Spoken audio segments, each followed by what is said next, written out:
The man who was sleeping with my wife ended up becoming one of my closest friends, and I know that sounds absolutely insane. When I first called him after catching them together, he assumed I wanted to fight him or threaten him. Instead, I thanked him, genuinely thanked him, for saving me from financial destruction. What he didn't know was that my wife had been lying to him too, telling him we were already separated and that their relationship was perfectly acceptable. The moment he realized the truth, everything changed. I never imagined that marriage could feel like a cage with golden bars, but that is exactly where I found myself. Looking back now, I can see all the warning signs I ignored, all the red flags I dismissed because I was young and thought I knew what love was supposed to look like. My husband was charming, successful, and seemed to offer everything I thought I wanted. But charm can be a mask, and success does not equal character. Our first year of marriage was when the cracks started to show. The man I thought I married began to reveal someone else entirely, someone cold, distant, and completely disinterested in building a life together. We were roommates who happened to share a last name, nothing more. The love I thought we had evaporated like morning dew under a harsh sun, leaving behind only the brittle remains of legal documents and shared obligations. When I finally gathered the courage to tell him I wanted a divorce, I expected resistance. What I did not expect was the price tag he attached to my freedom, $100,000. That was what he decided my liberation was worth. In our country, divorce laws were complicated. Both parties had to agree unless one could prove the other was at fault through evidence of cheating or other serious violations. Without his consent or proof of wrongdoing, I was stuck. I sat across from him at our kitchen table the night he named his price, my hands trembling as I processed what he was asking. $100,000 was more money than I had ever seen in my life. It was more than my annual salary. It was a sum so astronomical that it might as well have been $1 million. He knew this, of course. He knew exactly what he was doing. The negotiations began shortly after that conversation, stretching across months that felt like years. Every discussion was a battle. Every compromise felt like a defeat. I could scrape together about $25,000 if I liquidated my savings, borrowed from my parents, and sold everything of value I owned. I told him this, practically begging him to be reasonable.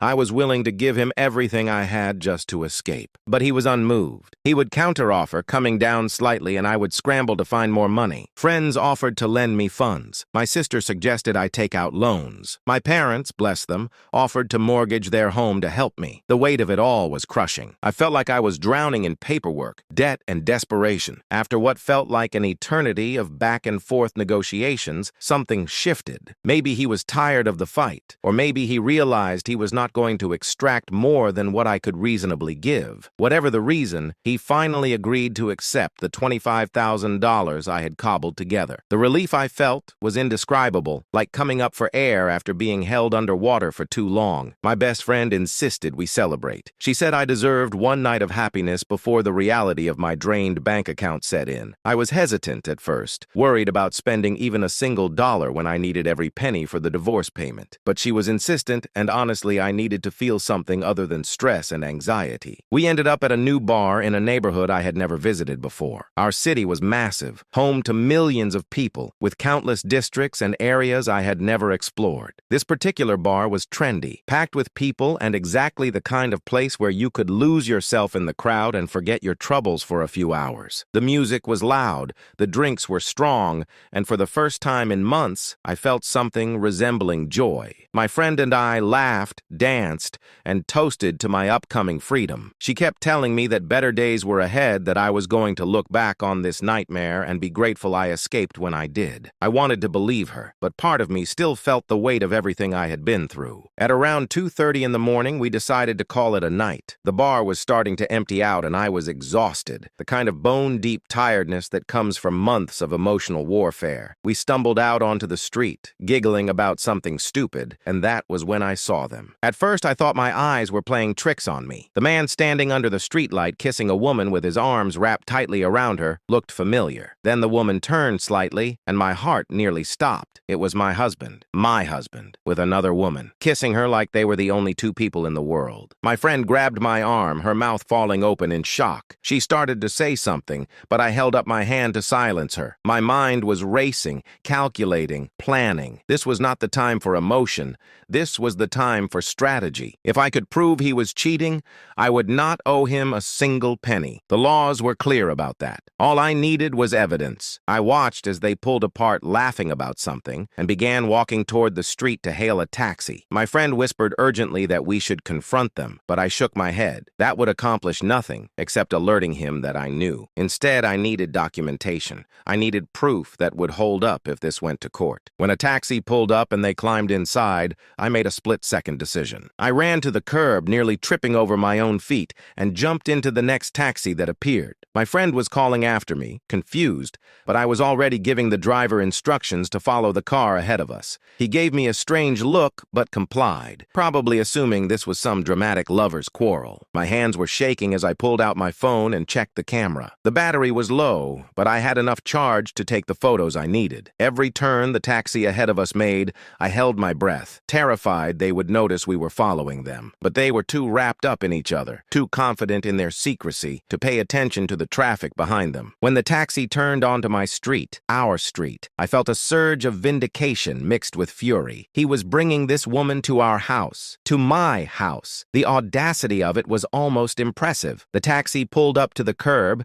and I instructed my driver to stop a few houses back, far enough that they would not notice, but close enough that I could see everything. I watched as they got out of the taxi, and he paid the driver while she waited on the sidewalk. Then he turned to her, pulled her close, and kissed her again. This was my moment. I raised my phone, steadied my trembling hands as best I could, and started taking pictures. The streetlight provided just enough illumination to capture clear images of their faces, their embrace, their obvious intimacy. Click, click, click. Each photo felt like a small victory, like pieces of a puzzle falling into place. I took as many as I could from different angles, making sure there would be no question about what was happening in these images. When they finally broke apart and started walking toward the house, I took a few more shots of them holding hands, of him unlocking the door, of them stepping inside together. The moment they disappeared into the house, I immediately opened my email and sent all the photos to my work account. I did not trust that he might not somehow find my phone and delete everything,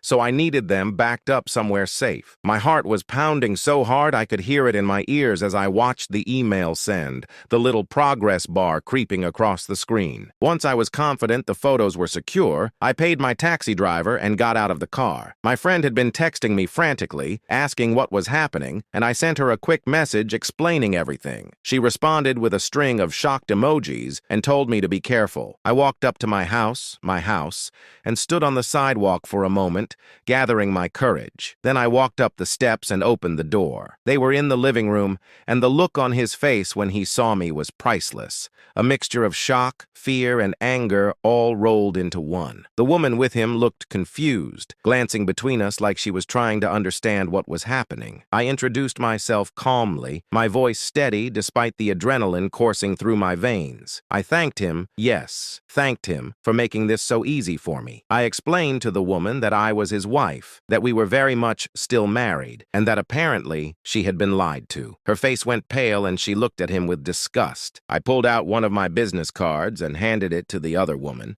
telling her that if she ever wanted to compare notes about his lies, I would be happy to talk. Then I told them both that I had one simple request. If they wanted to continue their evening together, I would prefer they do it somewhere other than my home. With that, I turned and walked upstairs to the bedroom, locked the door, and collapsed onto the bed. Sleep did not come easily that night despite my exhaustion. I kept replaying the scene over and over in my mind, wondering if I had handled it correctly, worrying about what would come next. But underneath all the anxiety was a spark of hope, the first real hope I had felt in months.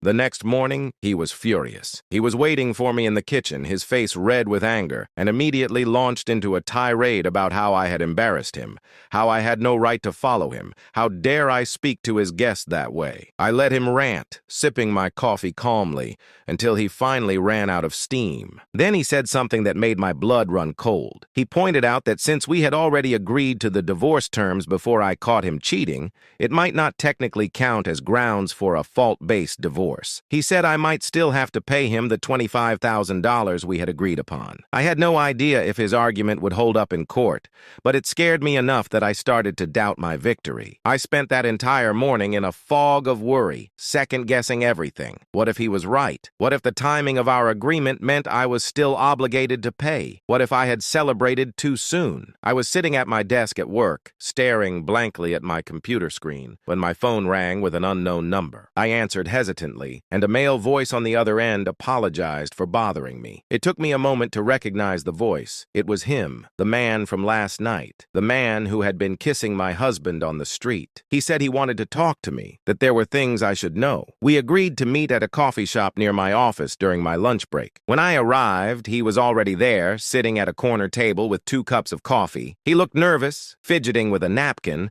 and stood up when he saw me approach. We sat down, and for a moment, neither of us knew what to say. Finally, he broke the silence. He explained that he had been in a relationship with my husband for about 6 months. He said my husband had told him that we were already separated, that the divorce was just a formality waiting to be finalized, and that he no longer lived with me. All lies, of course. He also asked me directly if my husband and I were still intimate, and I told him the truth, that yes, we had been sleeping together up until recently. His face crumpled with hurt and anger. He said he had been cheated on before, and it was a betrayal that had nearly destroyed him. He could not believe he had been made into the other man without even knowing it. He felt sick about it, he said, and wanted to make things right. Then he asked me if documentation would help my case. When I said yes, absolutely, he pulled out his phone and started showing me photos. Pictures of them together at restaurants, at parks, at his apartment. Screenshots of text messages where my husband explicitly lied about his relationship status with me,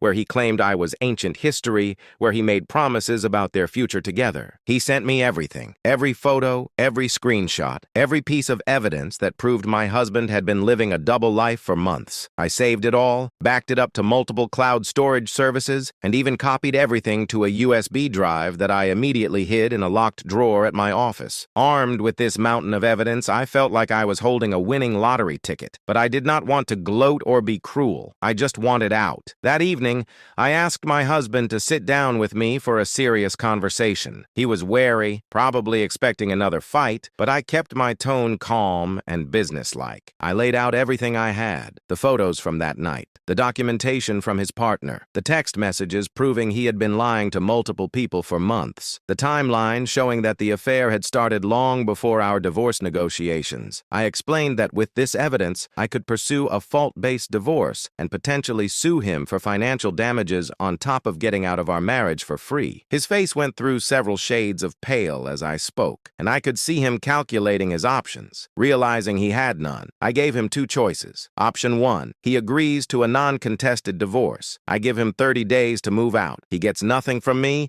I get nothing from him, and we walk away clean. Option 2, I hire the best lawyer I can find, drag him through court, win a massive judgment against him, saddle him with debt that would follow him for years and still get my divorce. The silence that followed was deafening. I could see him considering whether to fight, whether to call my bluff, whether there was any way out of this mess he had created. But ultimately, he knew he was beaten. He agreed to the non-contested divorce. That Saturday, we shook hands on it. That Monday morning, we went to the courthouse together and filed the paperwork. The 30-day clock started ticking. I moved in with my best friend to give him space to pack up his things and honestly to give myself space from him. Every day that passed felt like shedding another layer of weight I had been carrying. A few weeks later, we had our court hearing. The judge was efficient, reviewing our paperwork, confirming that we both agreed to the terms, and asking if there were any outstanding issues regarding property or children. We confirmed that we had no children and no shared property. The whole thing took less than 20 minutes. When the judge stamped our divorce decree, I felt a rush of emotion so intense I thought I might cry right there in the courtroom. But I held it together, accepted my copy of the paperwork, and walked out with my head held high. My next stop was City Hall to officially register the divorce, making it final and legal. Standing in line at City Hall, clutching my divorce decree like it was made of gold,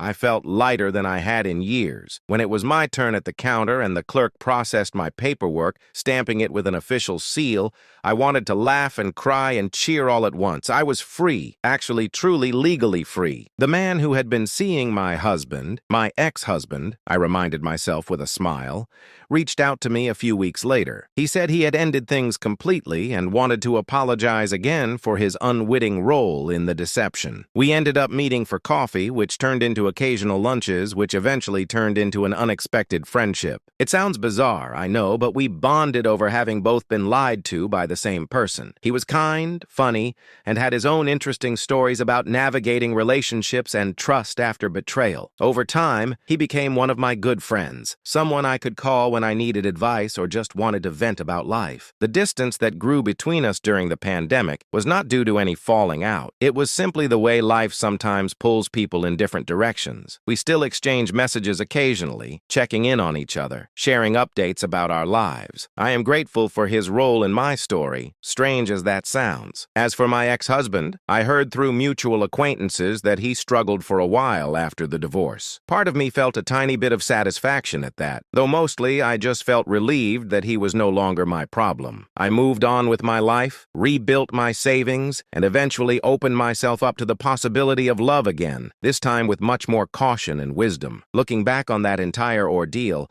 I still marvel at the sheer luck of it all. What were the odds that I would go to that specific bar, in that specific neighborhood, on that specific night? What were the chances that I would walk out at the exact moment he was there with his girlfriend? In a city of millions of people, with thousands of bars and restaurants, the timing was almost supernatural. My best friend likes to say that the universe has a way of delivering justice when the courts cannot. I am not sure I believe in that kind of cosmic intervention, but I cannot deny that something inexplicable happened that night. If I had left the bar 5 minutes earlier or later, if we had gone to a different neighborhood, if they had chosen a different taxi stand, any of these small changes would have meant I never saw them, never got the evidence, and would have paid that $25,000 for my freedom. I learned so much from that experience about standing up for myself, about being strategic rather than emotional, about the importance of documentation and evidence.